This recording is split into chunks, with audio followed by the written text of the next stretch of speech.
నమస్తే, welcome to T-SAT.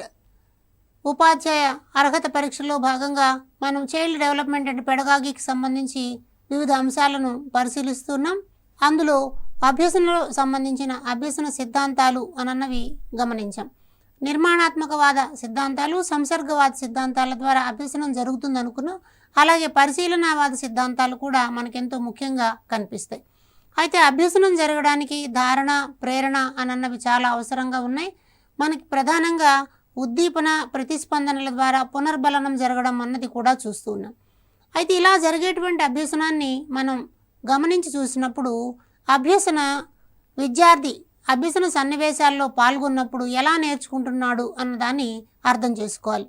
దీనికోసం పనికొచ్చేటువంటి విశేషాన్ని మనం అభ్యసన వక్రరేఖలు అంటాం. ఈ సెషన్లో మనం అభ్యసన వక్రరేఖల గురించి తెలుసుకుందాం. తరగతి గదిలో బోధన జరుగుతూ ఉన్నప్పుడు అభ్యాసకుడు లేదా విద్యార్థి బోధనా సన్నివేశాల్లో పాల్గొంటాడు.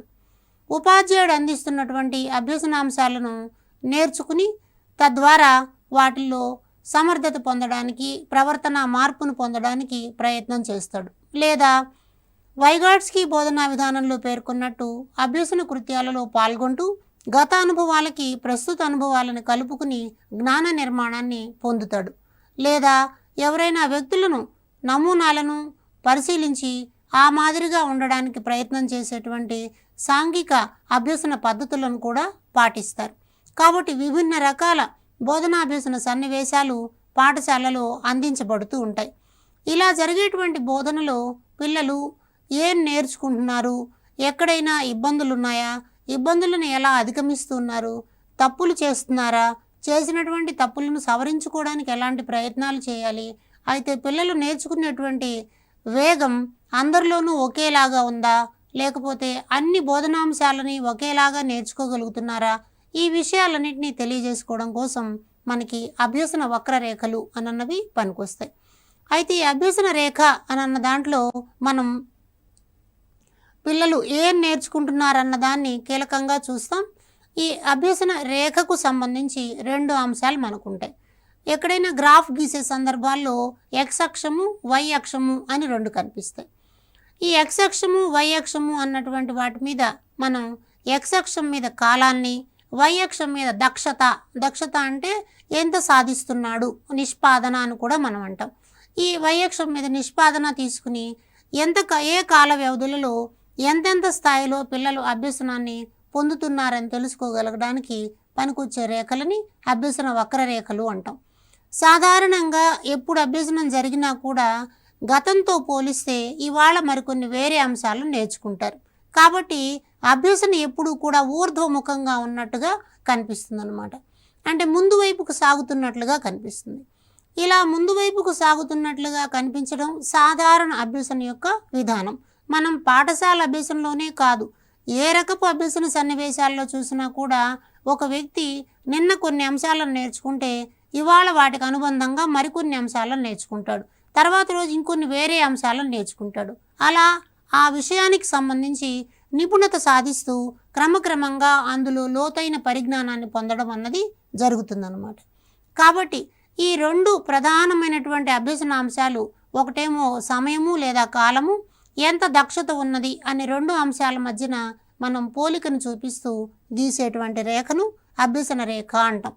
సాధారణంగా ఇక్కడ పరీక్షలో మనకి ఎక్స్ అక్షం మీద ఏముంటుంది, వై అక్షం మీద ఏముంటుంది అన్న ప్రశ్నలు కనిపిస్తూ ఉంటాయి. అందుకని ఎక్స్ అక్షం మీద ఎప్పుడు మనం కాలాన్ని తీసుకుంటాం, వై అక్షం మీద దక్షత లేదా నిష్పాదన అన్నదాన్ని తీసుకుంటాం. అంటే ఈ దక్షత లేదా నిష్పాదన తప్పుల రూపంలో ఉండొచ్చు, ఒప్పుల రూపంలో కూడా ఉండొచ్చు అన్నమాట. ఇలా తయారయ్యేటువంటి అభ్యసన రేఖలు మనకు సాధారణంగా మూడు రకాలుగా కనిపిస్తాయి. వీటిని మనం ఆరోహణ అభ్యసన వక్రరేఖలు, అవరోహణ అభ్యసన వక్రరేఖలు, ఎస్ ఆకారపు అభ్యసన వక్రరేఖలు అని మూడు రకాలుగా ఉంటాయి అని చెప్తారు.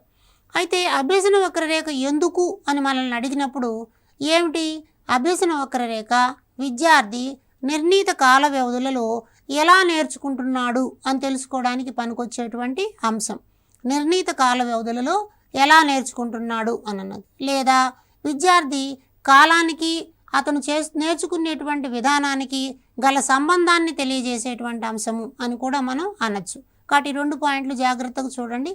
ఏ కాల వ్యవధులలో ఎంత అంశాన్ని నేర్చుకుంటున్నాడు అన్న తెలుసుకోవచ్చు. అలాగే విద్యార్థి నేర్చుకునేటువంటి అంశాల్లో కాలానికి నిష్పాదనకు గల సంబంధాన్ని తెలియజేసేది అని కూడా అభ్యసన రేఖను మనం నిర్వచించవచ్చు అనమాట.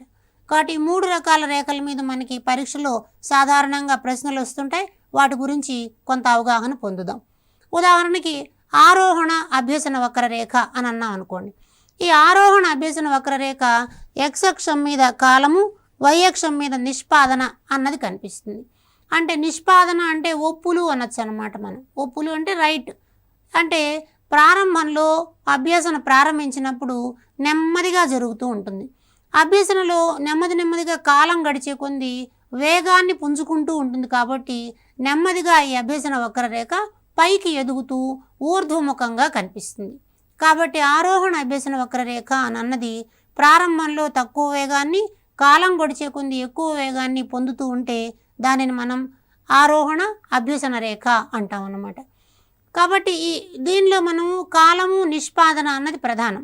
అంటే ఉదాహరణకి గణితాన్ని తీసుకున్నాం అనుకోండి.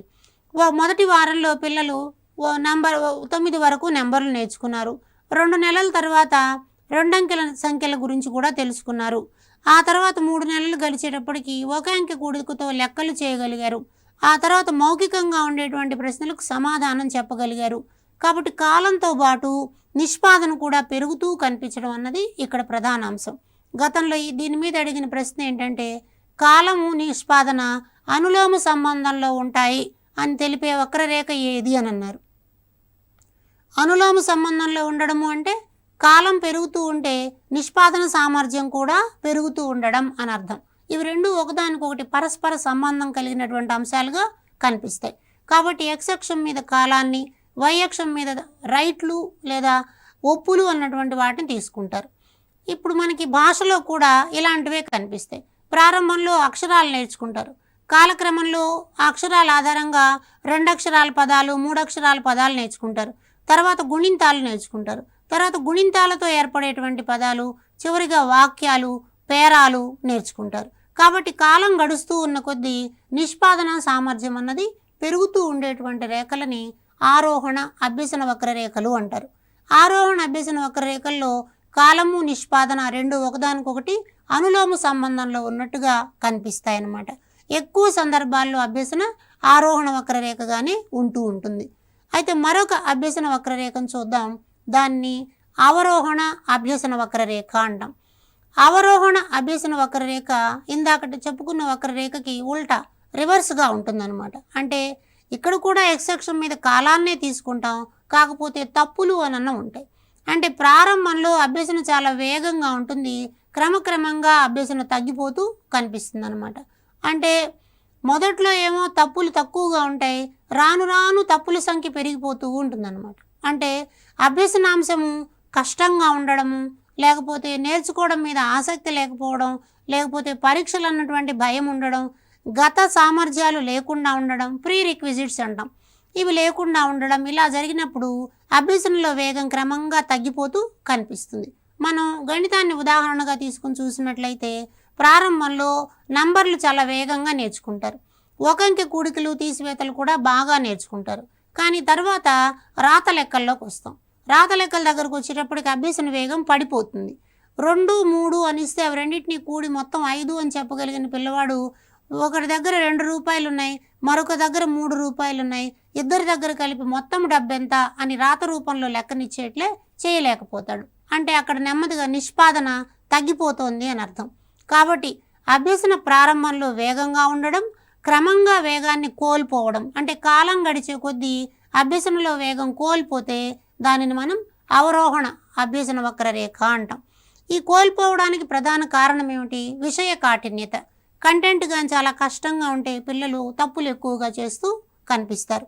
లేదా ఉపాధ్యాయుడు అనుసరించేటువంటి బోధనా పద్ధతి అర్థం కానిదిగా ఉన్నా కూడా అలా జరగచ్చు. లేదా యాంత్రికమైనటువంటి తరగతి గది వాతావరణం వల్ల కూడా ఆసక్తి తగ్గిపోయి క్రమంగా అభ్యసనలో నిష్పాదన అన్నది పడిపోతుంది. ఇలా పడిపోతే దీన్ని మనం అవరోహణ అభ్యసన వక్రరేఖ అని అంటాం. దీని మీద కూడా గతంలో మనకి ప్రశ్నలు వచ్చినాయి. ఇక్కడ కూడా మనం ఏం చూడొచ్చు? కాలము, నిష్పాదనల మధ్య సంబంధాన్ని విలోమ సంబంధం అంటాం. అంటే కాలం పెరుగుతూ ఉంటే లోపాలు లోపాలు పెరుగుతూ కనిపిస్తూ ఉంటాయి. ఇలా ఉంటే దాన్ని మనం అభ్యసన వక్రరేఖలో అవరోహణ క్రమంలో ఉన్నది అని చెప్పి చెప్తామన్నమాట. మరొక రకం వక్రరేఖను చూద్దాం. దానిని ఎస్ ఆకారపు అభ్యసన వక్రరేఖ అంటాం. అంటే ఈ అభ్యసన వక్రరేఖలో చాలా రకాల అసమతుల్య స్థితులు ఉంటాయి. అంటే ప్రారంభంలో అభ్యసన వేగంగా ఉంటుంది, కొంతకాలం పోయిన తర్వాత అభ్యసన తగ్గిపోతుంది, మళ్ళీ అభ్యసనలో వేగం వస్తుంది, మళ్ళీ అభ్యసన తగ్గిపోతూ కనిపిస్తుంది. అంటే దీనికి ఎక్స్ అక్షం మీద కాలాన్ని ప్రయత్నాల సంఖ్యను తీసుకుంటే, వై అక్షం మీద నిష్పాదన అన్నదాన్ని తీసుకున్నప్పుడు ఈ ఎస్ ఆకారపు వక్రరేఖ రావడం అన్నది కనిపిస్తుంది. అంటే ప్రారంభంలో అభ్యసనాంశాలు బాగుంటాయి కాబట్టి అభ్యసన వేగాన్ని పుంజుకుంటుంది. కొంతకాలం అయిన తర్వాత అభ్యసనలో సంక్లిష్ట అంశాలు వస్తాయి, అప్పుడు అభ్యసనలో వేగం తగ్గిపోతుంది, మళ్ళా వాటిని అధిగమిస్తారు, తర్వాత అభ్యసన మళ్ళా వేగాన్ని పుంజుకుంటుంది. అలా ప్రారంభంలో ఎక్కువ వేగంతో ఉండి మధ్యలో వేగం తగ్గిపోయి మరలా వేగాన్ని పుంజుకుని మరలా వేగాన్ని తగ్గిపోయే సందర్భాలు ఉన్నప్పుడు దీనిని ఎస్ ఆకారపు వక్రరేఖ అని చెప్పి చెప్తారు. కాబట్టి ఇక్కడ నిష్పాదన అన్నది వై అక్షం మీద ఉంటుంది, కాలము అన్నది ఎక్స్ అక్షం మీద ఉంటుంది. కాబట్టి ఇలాంటి అభ్యసన వక్రరేఖ కూడా మనకి తరగతి గదిలో కనిపించడానికి అవకాశం ఉంది. అయితే మనకి ఆరోహణ వక్రరేఖ అవరోహణ వక్రరేఖ ఏదైనా కూడా ఉపాధ్యాయుడు తరగతి గదిలో చేసేటువంటి బోధనాభ్యసన విధానాలు, పిల్లల యొక్క సామర్థ్యము, ఇవి రెండింటినీ మనకి తెలిసేలాగా చేస్తాయి. కాబట్టి అభ్యసన వక్రరేఖ ఒక తరగతిలో జరుగుతున్నటువంటి కార్యక్రమాలన్నింటినీ తెలియజేసే రేఖాగణిత ప్రమాణము అని కూడా పిలుస్తూ ఉంటారన్నమాట. అయితే ఇప్పుడు మనం సాధారణంగా ఏ విద్యార్థి అయినా సరే నేర్చుకునేటువంటి క్రమం మొత్తానికి మనం ఒక అభ్యసన వక్రరేఖని కావాలి అని చూసినప్పుడు, ప్రారంభం నుంచి చివరి వరకు ఎలా జరుగుతుంది అని చూసినప్పుడు దాన్ని అర్థం చేసుకోవడానికి, దానిలో ఉన్నటువంటి దశలన్నింటినీ క్షుణ్ణంగా తెలుసుకోవడం కోసం మనం ఒక లాక్షణిక అభ్యసన వక్రరేఖని పరిశీలించాల్సి ఉంటుంది. కాబట్టి లాక్షణిక అభ్యసన వక్రరేఖ లేదా అభ్యసన వక్రం అంటాం. ఇది ఎలా ఉంటుంది అన్నదాన్ని చూద్దాం. ఇది కూడా ఎక్స్ అక్షం మీద కాలమే తీసుకుంటాం, వై అక్షం మీద నిష్పాదన తీసుకుంటాం. సాధారణంగా అభ్యసన అన్న దానిలో ఉండేటువంటి దశలని మనం ఇక్కడ గమనించవచ్చు. ఎవరైనా సరే నేర్చుకునేటువంటి క్రమాలలో ఒక పద్ధతి అన్నది ఉంటుంది. ఆ పద్ధతులన్నీ ఈ గ్రాఫ్ ద్వారా మనకి అర్థమవుతాయి. ఈ గ్రాఫ్లో మనకి 1, 2, 3, 4, 5 అన్నటువంటి దశలు కనిపిస్తూ ఉన్నాయి. ఆ దశలు ఏమిటి అన్నది చూద్దాం. 1వ దశని ప్రారంభ స్ఫూర్తి అంటారు. ప్రారంభ స్ఫూర్తి అంటే మనం అభ్యసన ప్రారంభించిన క్రమంలో మొదటి రోజుల్లో ప్రేరణ చాలా బాగా ఉంటుంది, పాఠశాల అంశాలు చాలా ఆసక్తికరంగా ఉంటాయి, ఉపాధ్యాయుడు చెప్పే విషయాలు కూడా చాలా బాగుంటాయి, కొత్త స్నేహితులు ఉంటారు, అంచేత ప్రారంభంలో అభ్యసన చాలా స్ఫూర్తిదాయకంగా ఉంటుంది. కాబట్టి అభ్యసన వేగంగా పెరుగుతూ కనిపిస్తుంది. తర్వాత ఉండేటువంటి దశని చాంచల్య దశ అంటాం. ఈ చాంచల్య దశలో ఆటంకాలు కనిపిస్తూ ఉంటాయి. ఒకటి నేర్చుకోవాలి అనిపిస్తుంది, ఇవాళ బడికి వెళ్దాం అనిపిస్తుంది, మళ్ళీ వద్దులే అనుకుంటాం, లేదా ఇవాళ మధ్యాహ్నం నుంచి బడి మానేసి ఇంటికి రావాలి అనిపిస్తుంది, పాఠ్యాంశం బదులు కథల పుస్తకం చదువుదాం అనిపిస్తుంది, లేకపోతే గణితం బదులు మరొక ప్రయత్నం చేద్దాం అనిపిస్తుంది. ఇలా రకరకాలైనటువంటి ప్రభావాలు కనిపిస్తే దానిని మనం చాంచల్య దశ అంటాం. సాధారణంగా అభ్యసనలో చాంచల్యం ఉండడం వలన ప్రారంభంలో ఉన్నదానికంటే వేగము కొంచెం తక్కువగా కనిపిస్తుంది. అంటే పూర్తిగా ఆగిపోతుందని కాదు, చాంచల్యంగా ఉంటుంది. ఇవాళ బాగా చదవడం, రేపు మళ్ళా వదిలేయడం, రేపు ఇంకొక దాంట్లో పాల్గొనడం, అలా రకరకాల అంశాలు ఉంటాయి. కాబట్టి చాంచల్యత 2వ దశలో కనిపిస్తూ ఉంటుంది అంటారు. అయితే 3వ దశకు వచ్చేటప్పటికి ఏమవుతుంది ఉంటుందంటే ఈ ఆటంకాల ప్రమాణం, ఈ ఆటంకాల ప్రభావం ఎక్కువ అవడం వల్ల మొత్తం మీద అభ్యసన ఆగిపోయింది అనిపిస్తుంది అనమాట. అంటే ఇక అక్కడ అభ్యసన జరుగుతున్న దాఖలాలు ఏమీ ఉండవు. అంటే పిల్లవాడు ఎక్కాలు నేర్చుకునేటువంటి క్రమం ఉంది అనుకుందాం. 1వ ఎక్కం చాలా తేలిగ్గా ఉంది, వచ్చేసింది. 2వ ఎక్కం తేలికగా ఉంది, వచ్చేసింది. 10వ ఎక్కం ఇంకా బాగా వచ్చేసింది. తర్వాత 4వ ఎక్కం వరకు నేర్చుకున్నాడు, బాగానే ఉంది. 7వ ఎక్కం నేర్చుకోవడంలో చాలా ఇబ్బంది పడుతూ ఉన్నాడు. 9వ ఎక్కం దగ్గర ఇంకా కష్టాలు ఉన్నాయి. కాబట్టి వీడు 7వ ఎక్కం నుంచి దాటి 8 దగ్గరకు వచ్చేటప్పటికి చాలా కష్టమైపోతుంది. ఇక ఎక్కాలు రావేమో అని అనిపిస్తుంది. కాబట్టి మనం ఎంతసేపు చదివించినా, ఎంతసేపు బట్టి పట్టినా కూడా 9వ ఎక్కంలో తప్పులు కనిపిస్తాయి. ఇక 13వ ఎక్కం దాకా రావడం అన్నది చాలా కష్టమైపోతుంది అనమాట. అలా ఆగిపోతాడు. ఇలా ఆగిపోవడాన్ని మనం ఏమంటాం అంటే పీఠభూమి దశ అంటాం.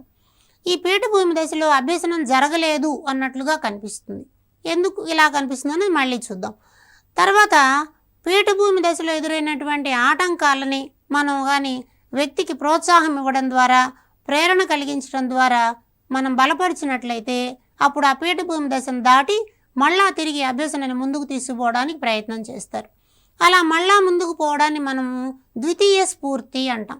కాబట్టి ఆటంకాలు దాటిన తర్వాత అమ్మయ్య అని అనుకుని మళ్ళీ వేగంగా చదవడాన్ని ప్రారంభిస్తారు. ఇలా చదవడంలో గరిష్ట హద్దు దాకా చేరుకుంటారు.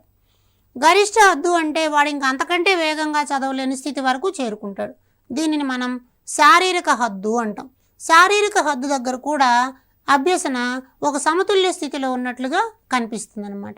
కాబట్టి ప్రారంభ దశలోనేమో అభ్యసన వేగంగా ఉంటుంది, చాంచల్య దశలోనేమో అభ్యసన మందకొడిగా ఉంటుంది, పీఠభూమి దశలో అభ్యసన ఆగిపోయినట్లుగా కనిపిస్తుంది. ద్వితీయ స్ఫూర్తి దశలో తిరిగి వేగాన్ని పుంజుకోవడం అన్నది కనిపిస్తుంది. శారీరక హద్దు దశలో వ్యక్తి తన శక్తి సామర్థ్యాలను పూర్తి స్థాయిలో వినియోగించి నేర్చుకోవడం అన్నది కనిపిస్తుంది అన్నమాట. కాబట్టి లాక్షణిక అభ్యసన రేఖలో ఈ 5 దశలు ఉంటాయి. ప్రతి డిఎస్సిలోను టెట్లోను ఈ లాక్షణిక అభ్యసన రేఖ మీద తప్పనిసరిగా ఏదో ఒక ప్రశ్న వస్తుంది. దానిలో మనం ఈ చిన్ని పాయింట్ ద్వారా తప్పనిసరిగా మంచి మార్కులు తెచ్చుకోవచ్చు. ఎక్స్ అక్షం మీదేమో కాలము, వై అక్షం మీద నిష్పాదన ఉంటుంది. ప్రారంభ స్ఫూర్తి వేగంగా ఉండడానికి కారణం తొలి అభ్యసన సన్నివేశాలు కాబట్టి ఆసక్తికరంగా ఉండడం. చాంచల్య దశలో ఆటంకాలు ఎందుకు ఉంటాయి అంటే అభ్యసనలో ఒకరోజు వేగం, ఒకరోజు నెమ్మదిదనం అనేటువంటి మందకొడి స్వభావం కల్పిస్తుంది. పీఠభూమి దశ లక్షణం ఏమిటి అంటే అభ్యసన ఆగిపోయినట్లుగా అనిపిస్తుంది. ద్వితీయ స్ఫూర్తి ఎలా కలిగించాలి అన్నప్పుడు పీఠభూమిలో ఎదురైనటువంటి ఆటంకాలను అధిగమించడానికి కావలసిన అభ్యసన ప్రక్రియలన్నింటినీ చేపట్టడం ద్వారా తిరిగి మళ్ళా వేగాన్ని పుంజుకుంటే దానిని ద్వితీయ స్ఫూర్తి అంటాం. శారీరక హద్దు దగ్గర ఎందుకు వ్యక్తి అభ్యసనం ఆగిపోతుంది అంటే అంతకంటే మించి ఇంకా వ్యక్తి నేర్చుకోలేడు కాబట్టి, అంతకన్నా మించినటువంటి శక్తి సామర్థ్యాలు అతని దగ్గర లేవు కాబట్టి అభ్యసన అక్కడ సమతుల్య స్థితిలో ఉన్నట్టుగా కనిపిస్తుంది. కాబట్టి ఇలాంటి లాక్షణిక అభ్యసన రేఖ అన్నది మనకు చాలా అవసరం. పరీక్ష దృష్ట్యా దాన్ని నేర్చుకోవాలి. అయితే ఇక్కడ ఇవి కలగడానికి కారణాలు ఏంటి అన్నదాన్ని కూడా చూద్దాం. పీఠభూమి దశ ఎందుకు ఏర్పడుతుంది అన్నప్పుడు అభ్యాసం పద్ధతి అంటే ఆ పాఠశాలలో నేర్చుకునేటువంటి పద్ధతులు ఎలా ఉన్నాయి, శిశు కేంద్రీకృత పద్ధతులు ఉన్నాయా, ఉపాధ్యాయ ప్రాధాన్యత పద్ధతులు ఉన్నాయా, బట్టి పట్టే పద్ధతులు ఉన్నాయా, సృజనాత్మక పద్ధతులు ఉన్నాయా అన్నవి మనకు అవసరం. ఎప్పుడైతే అక్కడ బట్టి పట్టే పద్ధతులు లేదా ఉపాధ్యాయ కేంద్రీకృత పద్ధతులు ఉంటాయో అది పీఠభూమికి కారణమవుతుంది. అలాగే విషయ కాఠిన్యత, సబ్జెక్ట్లో ఉండేటువంటి కాంప్లెక్సిటీస్, మొదటి పాఠం బాగా సరళంగా సులభంగా విషయం అర్థమైన రెండవ పాఠంలో విషయం చాలా సంక్లిష్టంగా ఉండి నేర్చుకోలేకపోవడం అన్నది కనిపిస్తుంది. అలాగే ఒక్కొక్కసారి ఈ పాఠశాలలో ఎక్కువసేపు కూర్చోవలసి రావడం, అంశాన్ని సాధన చేయడానికి పలుమార్లు ప్రయత్నం చేయడం ద్వారా శారీరకంగా పిల్లలు అలసిపోతారు. అట్లాగే విషయం అర్థం కాక గందరగోళానికి గురై మానసిక గ్లాని, ఫెటిగ్ అంటాం అన్నమాట. ఈ గ్లాని అన్నది ఏర్పడుతుంది. గ్లాని ఏర్పడిన తర్వాత ఇక అభ్యసనం అన్నది జరగదు. ఇది ఇంక నాకు రాదు అన్నటువంటి భావన మనసులో ఏర్పడిపోతుంది. అలాగే ఇక్కడ నిరంతరం ఫెయిల్ అవుతూ ఉండడం వల్ల, మంచిగా లేకపోవడం వల్ల అటు తల్లిదండ్రుల ప్రోత్సాహం ఉండదు, ఉపాధ్యాయుల నుంచి విమర్శలు ఎదుర్కోవాల్సి వస్తుంది, స్వీయంగా వ్యక్తిగతంగా కూడా ప్రేరణ లేకపోవడం అన్నది కనిపిస్తుంది. తర్వాత అభ్యసన వాతావరణం, పాఠశాల వాతావరణాలు ఇరుకుగా ఉండే తరగతి గదులు, ఆడుకోవడానికి ఆహ్లాదకరంగా ప్రదేశాలు లేకపోవడం, గ్రంథాలయం, లైబ్రరీ లాంటి సౌకర్యాలు లేకపోవడం, ఇలాంటి సన్నివేశాలు కూడా పిల్లలకి పీఠభూమి దశకు చేరడానికి కారణమవుతాయి. అంచేత ఒక అనాసక్తికరమైనటువంటి వాతావరణం వస్తుంది. తద్వారా అభ్యసనలో నిలుపుదల, ఆగిపోవడం అన్న ప్రమాదం జరిగే అవకాశం ఉంది. దీన్ని అధిగమించాలంటే ఏం చేయాలి? ఇక్కడ కారణాలు ఏవైతే ఉన్నాయో వాటన్నిటిని పరిష్కరిస్తే దాన్ని అధిగమించడానికి వీలవుతుంది. అంటే ఏమని అర్థం? పిల్లలకి ఆసక్తి లేని అభ్యసన పద్ధతి అన్నాం కాబట్టి ఆసక్తికరమైన అభ్యసన పద్ధతి పాటించడం. విషయ కాఠిన్యత అన్నాం, విషయాన్ని చిన్న చిన్న విభాగాలుగా మార్చి బోధించడం. శారీరక అలసట, శారీరక ఉత్సాహం కలిగించే కార్యక్రమాలను నిర్వహించడం. మానసిక గ్లాని, మానసికంగా సంతోషంగా ఉండడానికి మానసిక ఆరోగ్యాన్ని పెంపొందించే కార్యక్రమాలని అమలు జరపడం. ప్రేరణ లేదు, బాహ్య ప్రేరణ, వ్యక్తిగత ప్రేరణ పెంపొందించేటువంటి పరిస్థితులను కల్పించడం, అభ్యసనలో ఆహ్లాదకర వాతావరణాన్ని కల్పించడం. కాబట్టి ఈ విషయాలు నేర్చుకుంటే రెండో విషయాలు మనకు అర్థమవుతాయి. కాబట్టి పీఠభూమి దశను ఎలా మనం ఓవర్కమ్ చేయాలన్నది తెలుస్తుంది అనమాట. కాబట్టి ఇలాంటి పీఠభూమి దశ అన్నది మనం గమనించినప్పుడు అభ్యసన విషయాన్ని అర్థం చేసుకోవడానికి, కాలానికి నిష్పాదనకు మధ్య ఉండే సంబంధాన్ని తెలుసుకోవడానికి పరీక్ష దృష్ట్యా చాలా చిన్న అంశంలో మంచి మార్కులు పొందడానికి వీలవుతుంది. అయితే ఈ పీఠభూమి లేకపోతే అభ్యసనలో వచ్చేటువంటి ఆటంకాలు ఎందుకు కలుగుతాయి అని చూసినప్పుడు దీనికి నేర్చుకోవడంలో సహకరించేటువంటి అంశాల యొక్క ప్రాధాన్యత అన్నది మనం తెలుసుకోవాలి. అంటే ఒక విషయాన్ని నేర్చుకున్న తర్వాత మరొక విషయాన్ని నేర్చుకోవడానికి కావలసినటువంటి సహకరించేటువంటి వాతావరణం, అభ్యసనాంశాలు, బోధనా పద్ధతులు ఉండాల్సిన అవసరం ఉంది. కాబట్టి ఎలాంటి సహకారం ఉంటుంది, ఎందుకు తొందరగా నేర్చుకోగలుగుతారు, ఎందుకు ఇబ్బందులకు గురవుతారన్న విషయాల్ని మనం ఇప్పుడు చూద్దాం. దానిని మనం అభ్యసన బదలాయింపు అంటాం అన్నమాట. బదలాయించడం అంటే ఒక చోట నేర్చుకున్నటువంటి ఒక జ్ఞానాన్ని మరొక చోట నేర్చుకోవడానికి ఉపయోగిస్తే దానిని బదలాయింపు అంటాం. జీవితంలో జరిగేటువంటి ప్రతి అభ్యసన సన్నివేశంలో కూడా మొదట ఒక జ్ఞానాన్ని నేర్చుకుంటాం, తర్వాత ఆ జ్ఞానాన్ని మరొక చోట ఉపయోగించడానికి ప్రయత్నం చేస్తాం. ఉదాహరణకి మొట్టమొదట పెన్సిల్తో పట్టుకుని రాసేటువంటి పిల్లలు తర్వాత పెన్ను పట్టుకుని కూడా రాయడం అన్నది మనం సాధారణంగా చూస్తాం. ఎక్కడైనా సరే బదలాయింపు, ఇంట్లో రిమోట్ తోటి టీవీని ఆపరేట్ చేయగలిగినటువంటి పిల్లలు తర్వాత రిమోట్ తోటి ఏసీని ఆపరేట్ చేయడం అన్నది కూడా చేయగలుగుతూ ఉంటారు. అలాగే సైకిల్ తొక్కడం నేర్చుకున్నటువంటి వాళ్ళు తర్వాతి కాలంలో బైక్ నడపడం అన్నది కూడా నేర్చుకుంటూ ఉంటారు. అంచేత ఒక చోట నేర్చుకున్నటువంటి జ్ఞానం మరొక జ్ఞానానికి కూడా పనికొస్తూ ఉంటుంది. కాబట్టి ఇలా పనికొస్తే మనం దాన్ని బదలాయింపు చెందడం అంటాం. అంటే ఏ కార్యక్రమంలోనైనా, అది వంట చేయడంలో మొదలుకొని బట్టలు ఉతకడం దగ్గర నుంచి ఇతర కార్యక్రమాలన్నింటిలో కూడా ఈ బదలాయింపు అన్నటువంటి ప్రక్రియ మనకి కనిపిస్తూనే ఉంటుంది. అంచేత బదలాయింపు అన్న భావన గురించి ఎవరెవరు ఏం చెప్పారో ముందుగా తెలుసుకుందాం. గత అనుభవాల తర్వాత అభ్యాసం సాధనపై ప్రభావం చూపడాన్ని బదలాయింపు అనొచ్చు. అంటే గతంలో ఉన్నటువంటి అనుభవాలు తరువాత జరిగేటువంటి అభ్యసన సాధన మీద ప్రభావం చూపిస్తే దాన్ని బదలాయింపు అంటారు అని అంటున్నాడు ఏలిన్ అనే మనోవైజ్ఞానికుడు. అంటే గతంలో మనం కొన్ని అంశాలు నేర్చుకున్నాం, అక్కడ కొన్ని అనుభవాలు మనకు వచ్చాయి, తర్వాత ఇప్పుడు ఇంకొక అంశాన్ని నేర్చుకోబోతున్నాం. కాబట్టి అక్కడ నేర్చుకున్నటువంటి అనుభవాలు ఇప్పుడు చేయబోయేటువంటి సాధన మీద ప్రభావం చూపిస్తే దానిని బదలాయింపు అనాలి అని చెప్పి అంటున్నారు. కాబట్టి ఇక్కడ మనం మరొక విషయాన్ని కూడా గమనించుకోవచ్చు. ఒక స్థితిలో జరిగినటువంటి అభ్యసనం పూర్తిగా లేదా పాక్షికంగా ఇతర పరిస్థితులకు అనుప్రయుక్తం కావడం అన్నాం అన్నమాట. అంటే ఒక స్థితిలో జరిగినటువంటి అభ్యసనం అది పూర్తిగా పనికి రావచ్చు లేదా పాక్షికంగా పనికి రావచ్చు. ఒక్కొక్కసారి మనం ఒక విషయాన్ని నేర్చుకుంటే అది మొత్తం రెండో అంశాన్ని నేర్చుకోవడానికి పనికొస్తుంది. ఉదాహరణకు మనం రెండవ ఎక్కను నేర్చుకున్నాం అనుకోండి, రెండవ ఎక్కం ఎలా తయారవుతుందో నేర్చుకుంటే మూడవ ఎక్కాన్ని కూడా అదే వరుస క్రమంలో తయారు చేసేటువంటి ప్రయత్నం చేయొచ్చు. అంటే ఇక్కడ నేర్చుకున్న జ్ఞానం పూర్తిగా అక్కడ మనకి పనికి రావడం అన్నది జరుగుతుంది. అంటే గుండ్రంగా దోశలు పోయడం నేర్చుకున్నారనుకోండి ఎవరైనా ఒకళ్ళు, వాళ్ళు గుండ్రంగా చపాతీలు చేయడం అన్నది కూడా చేయగలుగుతూ ఉంటారు. దీన్ని మనము బదలాయింపు అని చెప్పి చెప్తాం. అలాగే ఆర్జించినటువంటి జ్ఞానము, శిక్షణ, అలవాట్లు ఒక అభ్యసనానికి ఉపయోగపడి మరొక అభ్యసనానికి కూడా పనికొస్తాయి. అంటే ఒక సందర్భంలో మనం కొంత జ్ఞానాన్ని పొందాం, ఒక శిక్షణ పొందాం, కొన్ని అలవాట్లను నేర్చుకున్నాం, అవి కొత్త దానికి కూడా అప్లై చేసుకుంటే దానిని మనం బదలాయింపు అంటాం. అలాగే ఆలోచన విధానము ఇలాంటివి కూడా మరొక అభ్యసనానికి తోడ్పడితే దాన్ని అభ్యసన బదలాయింపు అనొచ్చని క్రో శాస్త్రవేత్తలు మనకి తెలియజేస్తున్నారు. ఇలాంటి బదలాయింపులో ఒక 4 రకాలు ఉంటాయి. దీని మీద కూడా తరచూ పరీక్షలో ప్రశ్నలు అడుగుతూ ఉంటారు. చాలా తేలికగా దీన్ని మనం ఆన్సర్ చేయొచ్చు. అనుకూల బదలాయింపు లేదా ధనాత్మక బదలాయింపు అంటాం. అంటే ఒకసారి నేర్చుకున్న జ్ఞానం రెండవ విషయాన్ని నేర్చుకోవడానికి సహాయపడితే దానిని మనం అనుకూల బదలాయింపు అంటాం. అంటే ఉదాహరణకి సైకిల్ తొక్కడం వచ్చినటువంటి వాళ్ళు బైక్ నడిపే సందర్భంలో హ్యాండిల్ని పట్టుకుని హ్యాండిల్ చేయడంలో కొంత బదలాయింపు అక్కడ ధనాత్మకంగా కనిపిస్తుంది. రెండవ ఎక్కం నేర్చుకున్న పిల్లలు మూడవ ఎక్కం కూడా నేర్చుకోగలిగితే దానిని మనం అనుకూల బదలాయింపు అంటాం. ఇంగ్లీష్లో ఆర్టికల్స్ నేర్చుకున్న తర్వాత ప్రిపోజిషన్స్ నేర్చుకోవడానికి కొన్ని నియమాలు అక్కడ కానీ పనికొస్తే దానిని మనం అనుకూల బదలాయింపు అని చెప్పి చెప్తాం. అలాగే ప్రతికూల బదలాయింపు, ఒకసారి నేర్చుకున్న జ్ఞానం మరొక అంశాన్ని నేర్చుకోవడానికి ఆటంకం కదిలిస్తే దాన్ని మనం ప్రతికూల బదలాయింపు అంటాం.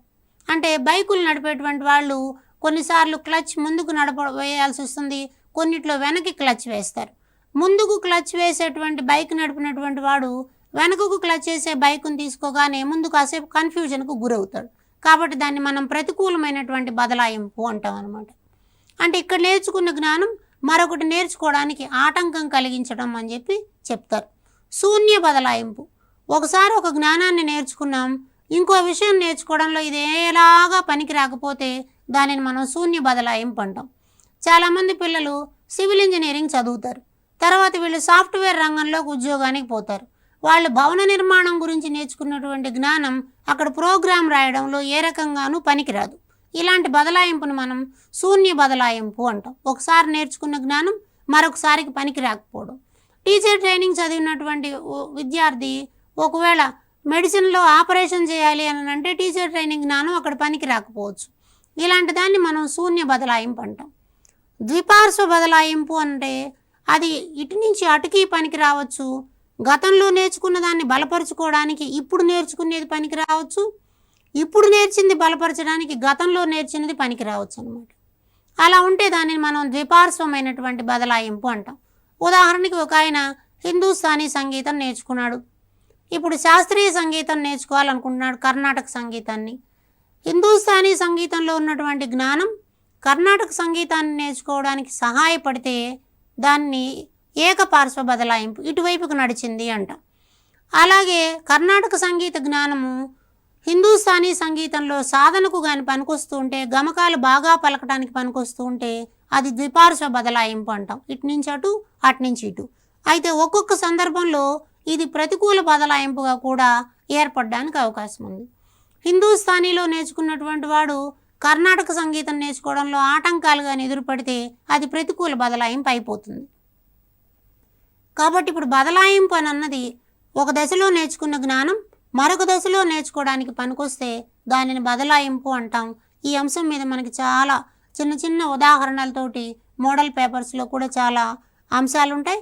వాటిని ఒకసారి మీరు తీసుకుని పరిశీలించినట్లయితే చాలా తేలికగా ఇక్కడ మార్కు పొందొచ్చు. తప్పనిసరిగా అభ్యసన రేఖల మీద, బదలాయింపుల మీద మనకి పరీక్షలో ప్రశ్న రావడానికి అవకాశం ఉంది. ఎందుకంటే పేపర్ సెట్టర్స్కి కూడా ఇవన్నీ చాలా ఆసక్తికరమైనటువంటి అంశాలు. చివరిగా మనం ఇప్పుడు ఏం చేస్తామంటే బదలాయింపుకు సంబంధించినటువంటి సిద్ధాంతాలని గమనిద్దాం. ఇవి చెప్పినటువంటి వాళ్ళలో సమరూప మూలకాల సిద్ధాంతము అని ఒకటి ఉంది. ఈ సమరూప మూలకాల సిద్ధాంతాన్ని ప్రతిపాదించినటువంటి ఆయన థారండైక్. థారండైక్ సిద్ధాంతాన్ని మనం సమరూప మూలకాలు అంటాం. ఎందుకంటామంటే రెండు అంశాల మధ్యన పోలికలు ఉంటాయి కాబట్టి దానిని పోలికలతో కూడినటువంటి సిద్ధాంతం అంటాం. అంటే మొదటి అంశానికి రెండవ అంశానికి మధ్యన పోలిక ఉన్నప్పుడు సులభంగా బదలాయింపు జరుగుతుంది. అంటే గుణకారం చేయాలి అనుకున్నప్పుడు కూడికలు బాగా వచ్చుంటే కూడికలు బాగా రావడం వల్ల గుణకారంలో కూడా మనం ఆ అంశాన్ని పెట్టుకోగలం. కాబట్టి రెండు అంశాల మధ్య పోలికలు ఉండడం వల్ల విషయాన్ని తొందరగా నేర్చుకోగలం అంటాడు థారండైక్. అలాగే సామాన్యీకరణ సిద్ధాంతం అంటే రెండు అంశాల మధ్యన ఏదో ఒక రకంగా సూత్రాల ద్వారా కానీ నియమాల ద్వారా కానీ పోలిక కానుంటే దాన్ని అర్థం చేసుకోవడం తేలికవుతుంది. మొదటి దానిలో ఏ సూత్రం మీద ఆధారపడిందో రెండవది కూడా అదే సూత్రము లేదా అదే నియమం మీద ఆధారపడి ఉంటే అప్పుడు నేర్చుకోవడం తేలికవుతుంది. రెండిట్లో సామాన్యమైన లక్షణాలు ఉన్నాయి కాబట్టి అని చెప్తే దాన్ని చార్లెస్ జడ్ ప్రతిపాదించిన సామాన్యీకరణ సిద్ధాంతం అంటాం. అంటే ఉదాహరణకు మనం కూడిక అన్నటువంటి దానిలో ఉపయోగించినటువంటి అంశాన్ని మనం రెండంకెల కూడికలో కూడా చేయడానికి, మూడంకెల కూడికలు కూడా చేయడానికి ఉపయోగిస్తే అప్పుడు తేలికవుతుంది కాబట్టి ఆ విషయాన్ని తొందరగా నేర్చుకుంటారు. అలాగే గెస్టాల్ట్ వాదుల అంశంలో ప్రతిపాదించినటువంటి సమగ్రాకృతి సిద్ధాంతము అనేటువంటి దాన్ని లేదా ట్రాన్స్పోజిషన్ సిద్ధాంతం అనేటువంటి అంశాల మధ్యన ఒక విషయం ఉంది. రెండు అంశాల మధ్య సంబంధాన్ని గుర్తించడం ద్వారా బదలాయింపు జరగడం.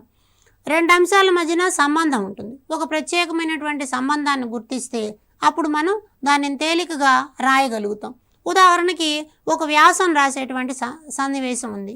వ్యాసం రాయడానికి అనుసరించేటువంటి పద్ధతి, కరపత్రం రాయడానికి అనుసరించేటువంటి పద్ధతులను చూసినప్పుడు రెండింటి మధ్య ఒక సంబంధాన్ని మనం చూస్తాం, రెండింటి మధ్య ఒక ఉమ్మడి లక్షణాన్ని మనం గమనిస్తాం. ఇలా ఉమ్మడి లక్షణం ఉంటే దాన్ని ఈజీగా నేర్చుకోవడానికి అవకాశం ఉంటుందన్నమాట. ఉదాహరణకి పరికరాలు రిపేర్ చేసేటువంటి వాళ్ళు ఉంటారు. రేడియో రిపేర్ చేయగలిగినటువంటి సమర్థత ఉన్నప్పుడు టేప్ రికార్డును కూడా రిపేర్ చేయగలిగితే రెండు అంశాల మధ్యన పోలిక ఉంటుంది. వాటి నిర్మాణాలలో పోలుకుంటే అప్పుడు మనం దానికి బదలాయింపుకి సాధ్యమవుతుందన్నమాట. అలాగే ఆదర్శాల సిద్ధాంతం, దీనిని WC బాగ్లే అనేటువంటి ఆయన ప్రతిపాదించాడు. ఇక్కడ ఏమవుతుందంటే ఒక సన్నివేశంలో నేర్చుకున్నటువంటి ఆదర్శాలు, విలువలు, వైఖరులు మరొక సన్నివేశంలో కూడా అలాగే నేర్చుకోవడానికి వీలైతే దానిని మనం ఆదర్శాల సిద్ధాంతము అంటాం. ఇక్కడ కూడా మనకి పరీక్షలో ప్రశ్నలు రావడానికి అవకాశం ఉంది. నేరుగానే ఇక్కడ మనకు అడుగుతారు. కాబట్టి సమరూప మూలకాల సిద్ధాంతం అన్నది తారండైక్ ద్వారా చెప్పారు. చార్లెస్ జెడ్ సామాన్యీకరణ సిద్ధాంతాన్ని చెప్పారు. గెస్టాల్ట్ లేదా సమగ్రాకృతి సిద్ధాంతాన్ని వర్ధైమర్, కోహ్లర్, కోఫ్కా అనే శాస్త్రవేత్తలు చెప్పారు. ఆదర్శాల సిద్ధాంతాన్ని WC బాగ్లే అనేటువంటి శాస్త్రవేత్త చెప్పారు. కాబట్టి మనం ఈ సెషన్కి సంబంధించి అభ్యసన రేఖలు, ఆ రేఖల యొక్క లక్షణాలు, రేఖల ద్వారా మనం అభ్యసన ఎలా జరుగుతుందన్న దాన్ని తెలుసుకోవడంతో పాటు లాక్షణిక అభ్యసన రేఖలో పీఠభూమి అన్నది ఎందుకు ఏర్పడుతుంది, దానికి కారణాలు ఏంటి, దానిని ఎలా ఓవర్కమ్ చేయాలన్న అంశాలని, బదలాయింపు అంటే ఏమిటి, ఒక సన్నివేశంలో నేర్చుకున్న జ్ఞానాన్ని మరొక విషయాన్ని నేర్చుకోవడానికి ఎలా ఉపయోగించుకోవాలి అన్న విషయాలన్నీ తెలుసుకున్నాం. కాబట్టి ఇవన్నీ కూడా పరీక్ష దృష్ట్యా చాలా ముఖ్యమైన అంశాలు. మీరు మోడల్ పేపర్లలో రకరకాలైనటువంటి ఉదాహరణలు ఉంటాయి కాబట్టి వాటన్నిటిని తీసుకుని పరిశీలించి సాధన చేయడం ద్వారా మంచి మార్కులు పొందాలని, అందరూ టెట్ పరీక్షలో మంచి మార్కులతో ఉత్తమ శ్రేణిలో ఉత్తీర్ణులు కావాలని ఆశిస్తూ ధన్యవాదాలు. సెలవు.